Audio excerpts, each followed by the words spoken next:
We are done with the prologue. Time to get to the book itself. This is the first part of the book, and it is titled Zarathustra's Discourses.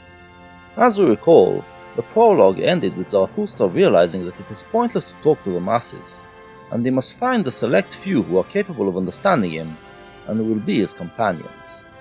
The first part is basically just him dwelling in the mountains that surround the city, a city whose name we will learn by the end of this chapter, and giving speeches.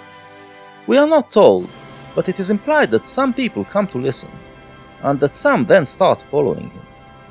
But we hear almost nothing about them until the end of the first part. It is just discourses made by Zarathustra. Let's get to the first discourse, which is titled The Three Metamorphoses. 3 metamorphoses of the spirit do I designate to you.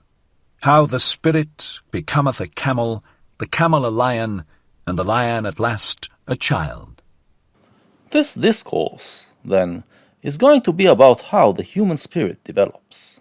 Zarathustra designates 3 phases that it has to go through before it completes its development. Many heavy things are there for the spirit, the strong, load-bearing spirit in which reverence dwelleth, for the heavy and the heaviest longeth its strength. What is heavy? So asketh the load-bearing spirit. Then kneeleth it down like the camel, and wanteth to be well laden. The first phase is the camel phase. This is when the spirit still needs to learn from others, to load itself with pre-existing knowledge. But what should it load itself with? Zarathustra answers, with the heaviest burdens, the things that are the hardest to learn and to bear. In this way, the spirit becomes stronger. What is the heaviest thing, ye heroes, asketh the load-bearing spirit, that I may take it upon me and rejoice in my strength? Is it not this, to humiliate oneself in order to mortify one's pride, to exhibit one's folly in order to mock at one's wisdom? Or is it this, to desert our cause when it celebrateth its triumph, to ascend high mountains, to tempt the tempter? Or is it this, to feed on the acorns and grass of knowledge, and for the sake of truth to suffer hunger of soul? Zarathustra speaks of the things that are the hardest to learn. His language is highly metaphorical, but we'll try to decipher it. He talks about learning humility, realizing that you do not know everything. About learning to let go of your beliefs when they have run their course, even if they took you to the highest joys. And about always maintaining hunger for new knowledge, realizing that what you know is just acorns compared to the entire forest of knowledge. In short, to never be complacent with your knowledge and beliefs. Or is it this, to be sick and dismiss comforters, and make friends of the deaf, who never hear thy requests? Or is it this, to go into foul water when it is the water of truth, and not disclaim cold frogs and hot toads? Or is it this, to love those who despise us, and give one's hand to the phantom when it is going to frighten us? Here Zarathustra speaks about learning courage in the quest for truth.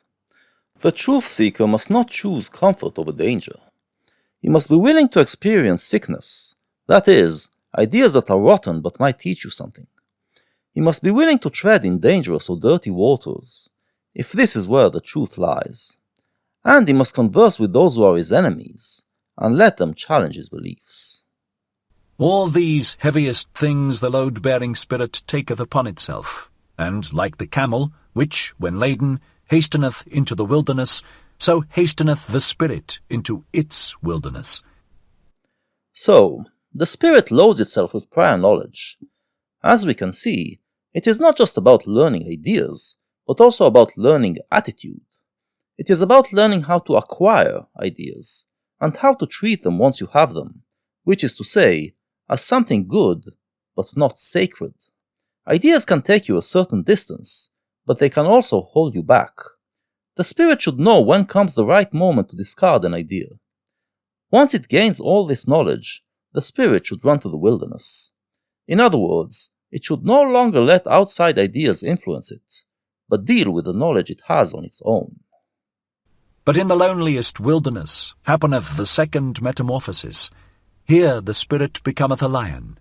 Freedom will it capture, and lordship in its own wilderness. Once it loaded itself with all that knowledge, the spirit becomes stronger. Now it is strong enough to move to the second phase, the lion phase. It has gone into the wilderness, and here it must learn to become a free spirit. Its last lord it here seeketh, hostile will it be to him, and to its last god. For victory will it struggle with the great dragon.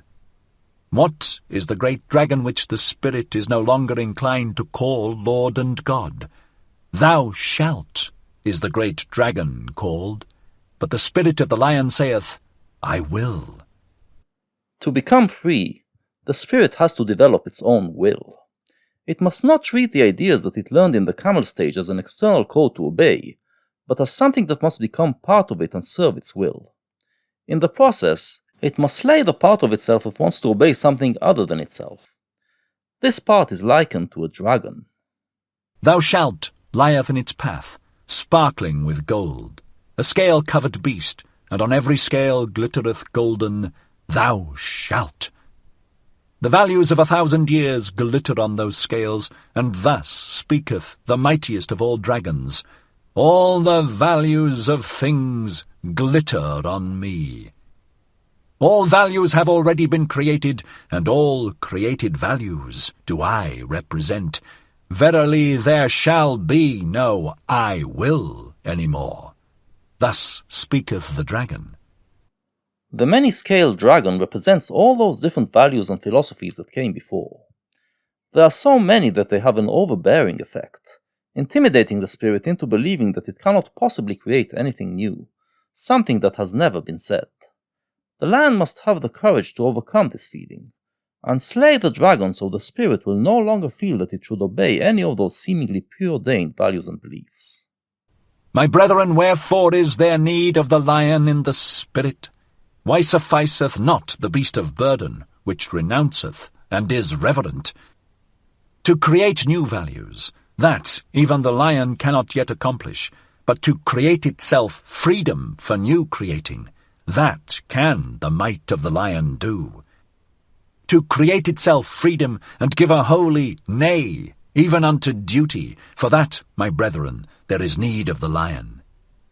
To assume the right to new values, that is the most formidable assumption for a load-bearing and reverent spirit. Verily, unto such a spirit it is praying, and the work of a beast of prey.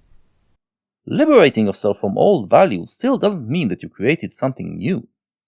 The lion is only the second stage, but it is necessary to go through it, because this is the stage where you gain the spiritual power to create something new. In the camel stage, the spirit acquires the tools that it needs for the task of freeing itself from the old values. In the lion stage, through battling against other philosophies, it puts its powers to use and learns how to become critical, inventive, and brave. Those are the powers that it will need to go on to the final stage. At its holiest it once loved, thou shalt. Now it is forced to find illusion and arbitrariness, even in the holiest things, that it may capture freedom from its love.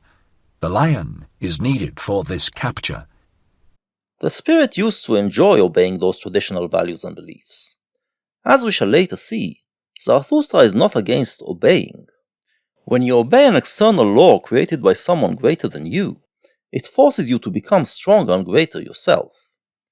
But to become greater still, there is a point where you have to stop obeying others and start creating your own values. For that, you first have to slay the dragon, to refute those values and beliefs that are so dear to you. And in order to do that, you don't have to show that they are wrong. You only have to show that the things that they consider as certainties are not so, that they are actually arbitrary. This compels you to find ways to think differently, and in so doing you develop the powers needed for the final metamorphosis. By creating an alternative way to think about something, you still did not create new values. For that, you will have to create a worldview, a coherent and complete worldview, from which new values can be derived. This is beyond the power of the lion. There is an autobiographical dimension here. In Nietzsche's early writings, he was writing long essays, and mainly drawing from the work of predecessors who influenced him, although he was already being critical of them. The camel stage was obviously the stage that came before that, when he was studying and internalizing the work. The early writings still have something of the camel in them, while already showing the budding of the lion. The metamorphosis into the lion stage is completed in his 1878 book Human All Too Human, and the two books that follow, Dawn of Day and The Gay Science.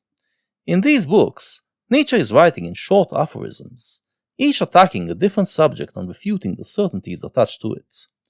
But his refutations don't mesh into one coherent worldview, and often contradict each other.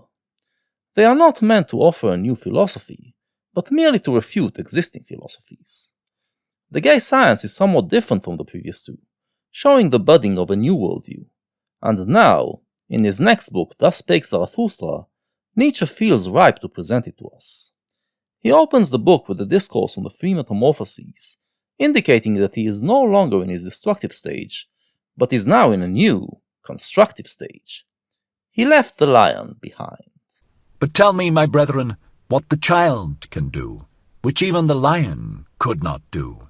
Why hath the preying lion still to become a child? Innocence is the child, and forgetfulness, a new beginning, a game, a self-rolling wheel, a first movement, a holy yea. Aye, for the game of creating, my brethren, there is needed a holy yea unto life. Its own will willeth now the spirit, his own world winneth the world's outcast. In the child stage, everything the spirit learned before must be discarded. The previous two stages were merely meant to instill it with the powers it needs for creation. Now, it looks with a fresh eye on nature, and draws its knowledge from empirical study. This is what Zarathustra was doing in his cave for 10 years, where he created his very own worldview. Now he is ready to impart it to us. 3 metamorphoses of the spirit have I designated to you, how the spirit became a camel, the camel a lion, and the lion at last a child. Thus spake Zarathustra, and at that time he abode in the town which is called the Pied Cow. The chapter ends by telling us that Zarathustra is in a town called the Pied Cow, or the multicolored cow in other translations. Later, we shall inquire about the meaning of this name.